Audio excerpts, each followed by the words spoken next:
I think in every video we've done so far, I've mentioned something about observation, about Montessori observing children or responding to what she observed. Observation really is a key part of what makes the Montessori approach different.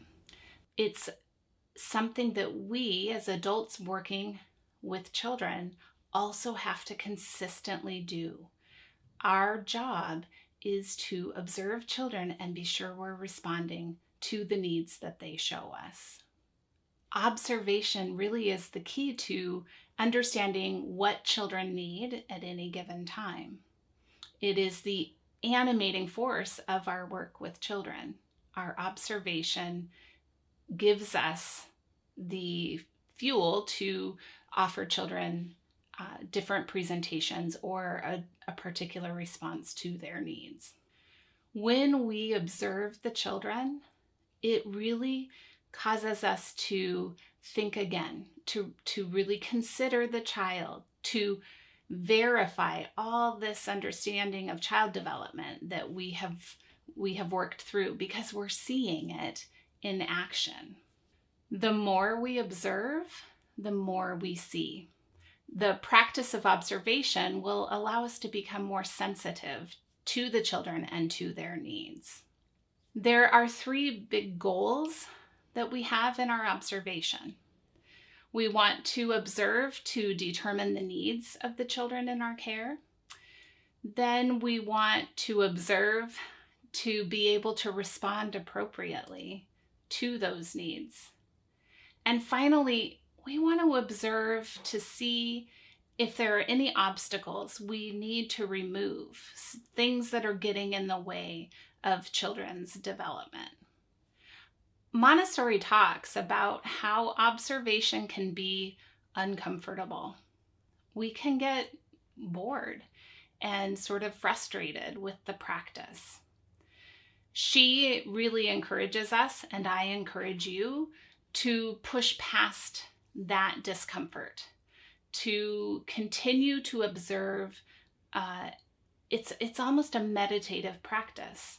We aren't going to bring any sort of preconceived ideas to our observations. This is a time where we allow the children to really show themselves to us. Even if yesterday we thought we saw one thing, today we're still going to be open to what the children can reveal to us. After we've observed and collected our observations, taken a lot of notes, then we can look for patterns and come to conclusions and judgments. But within our observation practice, there's no place for those judgments and conclusions. We are objectively watching and taking notes on what the children are showing us right now. And this is really the beauty of observation. Observation has to be a daily part of our work with children, because it is all too easy to only work with children based on sort of judgments and interactions we've had and forget the objective observations.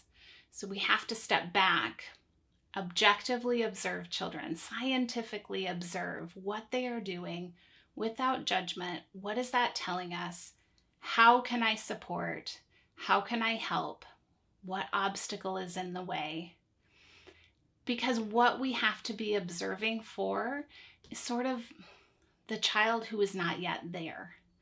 The child who we have not yet seen, but we know that developmentally we will see these different characteristics emerge, and we have to allow the child to develop in that way and allow ourselves to see that development and not be limited by judgments we have from the past. As we observe children, we are going to take notes and build up a big collection of data about the children.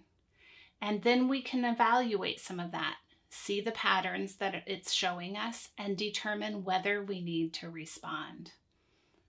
This is the sort of extraordinary practice of Montessori guides and classrooms, that we are constantly observing and responding to who that child is today.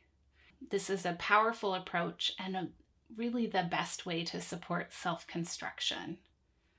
We'll talk more about specific techniques and for observation and different ways that you can observe in your own classrooms or homes in future videos.